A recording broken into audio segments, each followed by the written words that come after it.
Will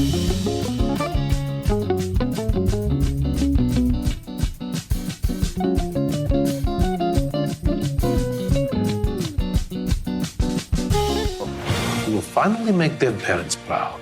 Don't talk about my parents. You never met them! Maybe you recognize the voice in this trailer. It's Seth Rogen in his recent movie called An American Pickle. Rogen was born and raised in Vancouver before he moved to LA to make it big in show business. And he is one of the hundreds of stories of notable people profiled in a new coffee table book that's being launched on Monday, recounting the fascinating history of Jews in British Columbia, dating back to even before Canada was a country. The first Jews arrived in Victoria as merchants with the gold rush in 1858. They built Jewish cemeteries and synagogues and schools and some of the most important landmarks and businesses in the province, like the Army and Navy stores and the oldest continuously used synagogue in Canada, Congregation Emmanuel in Victoria. Along the way, BC produced the first Jewish mayor of Vancouver, David Oppenheimer, the first Jewish premier of any province, Dave Barrett, and the first Jew in the House of Commons, Nathan Franks, in 1871. Today, BC has the third largest Jewish population in Canada, and that's why the editor says the timing of the book couldn't be more important during these dark times of rising antisemitism. Empathy and understanding go hand in hand, and that, racism generally comes from ignorance. And if we can chip away at that, if we can use all the knowledge that we've learned and accumulated and gathered to contribute to the effort of chipping away at ignorance, then that's a mitzvah, and that's, the least we can do. I'm Ellen Besner, and this is what Jewish Canada sounds like for Monday, March the 14th, 2022.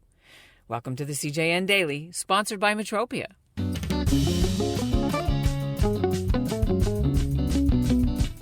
The new book is called Looking Back, Moving Forward, 160 Years of Jewish Life in BC. It was created by the Jewish Museum and Archives. The editorial team chose a list of the main notables, as they called them, and so there are names like community builders and tycoons, Jack Diamond, Joe Siegel, the Golds, the Wasks, the Bellsbergs, and all their descendants, plus Justice Nathan Nemitz and Rita Axelrod, who co-founded Mothers Against Drunk Driving, Cornelia Oberlander, the famous landscape architect, Major General Ed Fitch, the highest-ranking Jewish soldier, and about 130 stories of scientists and artists and Jewish volunteers. Others paid to put their profiles in at the back of the book to help cover the costs of production. Coming up, the editor, Michael Schwartz, will be here to tell you why this story should be made into a miniseries. But first, here's what's making news elsewhere in Canada right now. I'm Sarah Davis in Toronto, and this is what Jewish Canada sounds like. A Canadian who was born and raised in Argentina is calling for action today against Iran. Nico Slabinski wrote an op-ed piece reminding everyone that this week, on March the 17th, marks 30 years since Iranian-backed Hezbollah terrorists blew up the Israeli embassy in his native Buenos Aires. Slabinski says he can still remember the black dusty cloud after the car bomb. He moved to Canada in 2010, where he now works for CIJA in Western Canada. Hezbollah claimed responsibility for that attack and for a much bigger one 2 years later that leveled the Buenos Aires Jewish Community Center. In total, over 100 people were killed. And for years, CIJA and other groups have been demanding Ottawa add the Iranian Revolutionary Guard Corps to Canada's list of banned terrorist groups. The House of Commons passed a motion to do that 3 years ago, but has not. The Liberals have said they've already banned some of the worst groups financed by the Revolutionary Guard, and they don't need to ban the full Corps itself. The Revolutionary Guard just blew up a U.S. military base in Iraq a few days ago and blamed Israel for it, and is also responsible for the killing of many Canadians when it downed that jetliner 2 years ago. Michael Schwartz is the editor of the Jewish Museum of BC's new book, and he joins me now from Vancouver. It's great to meet you. Congratulations on the launch. I'm very happy to finally be holding it in my hands. So our listeners who are from BC, you'll all know this, but maybe they don't. It should be a movie. There was the gold rush. Jewish people came in the 1800s. They were frontier people. Then you had firsts in many, many things. I'm not going to tell the whole story, but there's an incredible story. So many interesting things. And then Seth Rogen, which of course, even his company is called Point Grey Productions, which is where he probably grew up, I think is the name of the neighborhood, right? It's the name of his high school. But some of the more colorful characters. Maybe you can name a couple of your favorites in the old history, and then we'll talk again about the middle and the new history. I absolutely agree with you. I mean, I would say not just a movie, it could be a, multi-season HBO series, because there really is so much to tell. I mean, it goes from as you said, the gold rush. The first Jews came to the area that is now British Columbia, specifically Victoria at first. A big wave of folks coming from San Francisco. As the California gold rush was winding down, gold was discovered in the Fraser Valley. And so a whole bunch of folks came up here.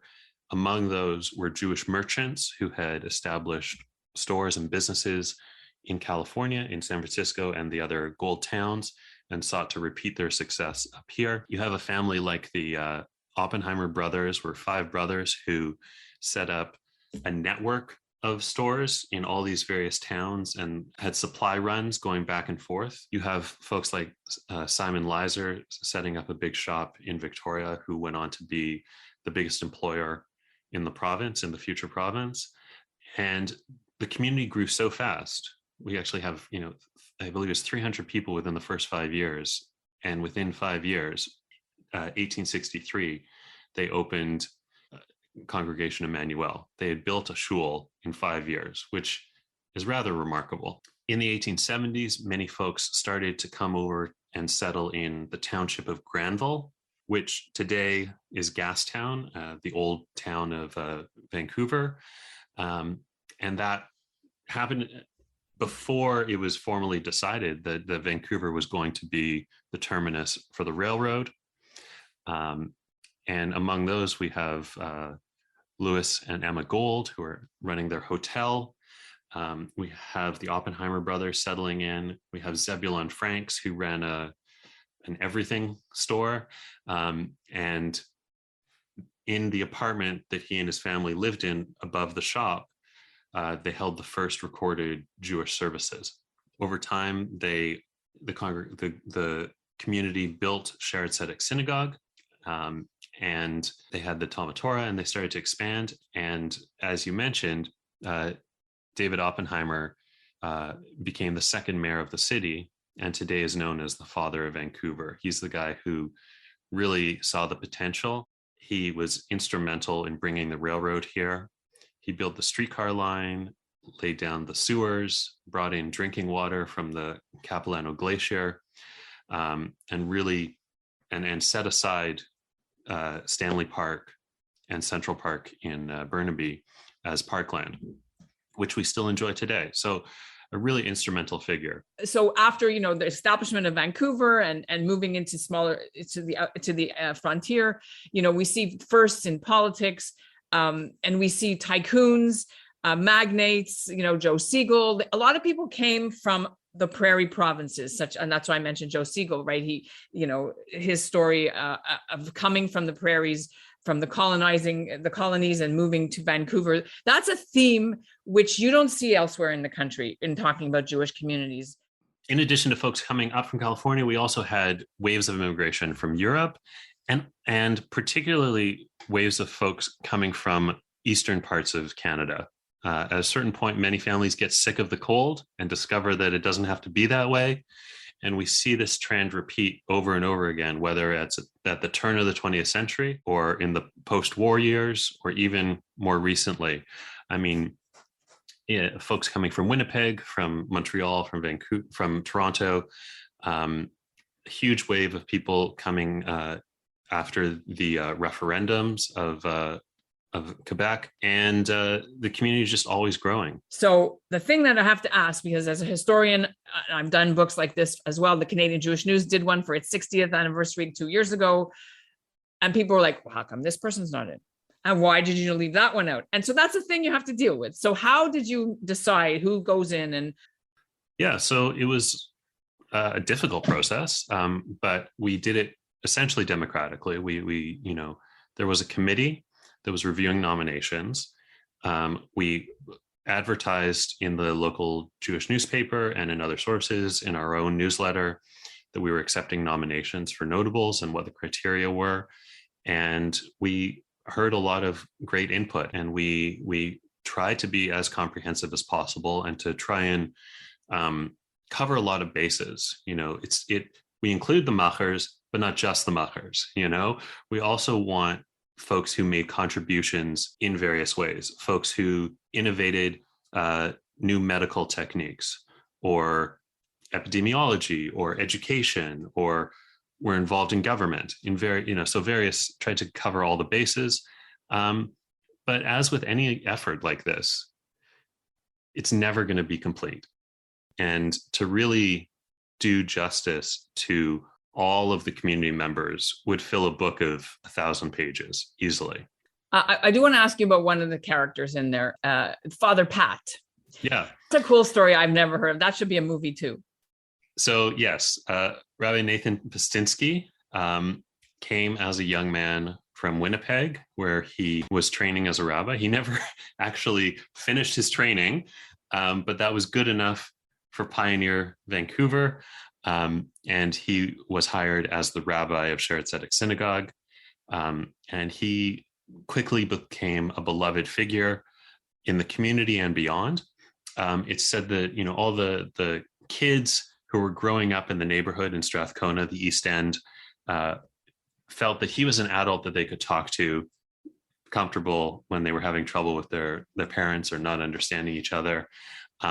He also served as a translator for the Vancouver police, because he was, he could speak not just Yiddish and English, but also Russian and Slavic languages. So he served as a translator.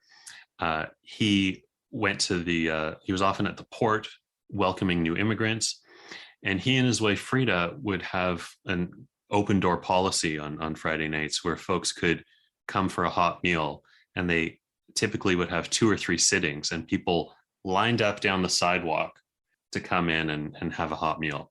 So very generous, very community minded, and someone who still today, some of the older members of the community really remember very fondly. All right, let's dig into a little bit about the reason why you decided to put this together. You mentioned it was for the 50th anniversary of the museum and the archives. Totally, that's a big part of it. We really wanted to create something that has a lasting impact, that folks can, give their kids for a bar mitzvah present, the grandparents can have on the shelf, on the coffee table, and folks can have it when friends come over, and learn more about the community. Our friends at CJA and the JNF are very stoked about it. And the CJA just bought a whole box of books that they want to give away every time they're having meetings with dignitaries and so forth. And I think that that's really what we were setting out to do, to say, this is something that tells the story of our community today, where it's come to, how it got here, what we're looking forward to, that we can, pass on to next generations, and also serve a role kind of as an ambassador beyond the community that helps to explain to people outside the Jewish community what we're all about as a community. If you want to learn a little more about the new book, the link is in our show notes. And that's what Jewish Canada sounds like for this episode of the CJN Daily, sponsored by Metropia: integrity, community, quality, and customer care. Today's listener shout-out goes to Debbie Alto in Vancouver. Debbie was originally from Ottawa, and she wrote in after she heard our interview with my aunt and my mother last week, reminiscing about having their first bat mitzvahs in Canada. Debbie wanted to get back in touch with them after all these years. They're all in their 80s, and they all enjoyed a long overdue catch-up phone call. And we'll end today's episode with this clip from an upcoming episode. It's about why a shipment of kosher shofars from Israel got held up at the Canadian border, and the amazing story behind who ordered them. For $25, you don't think you'd get an endangered animal, do you? So I'm not sure what sparked their attention with these horns. And sadly, it did cross my mind was there was an Israeli flag in the package. There were 2 Mogen David necklaces. It did cross my mind whether this was an anti-Semitic motivation.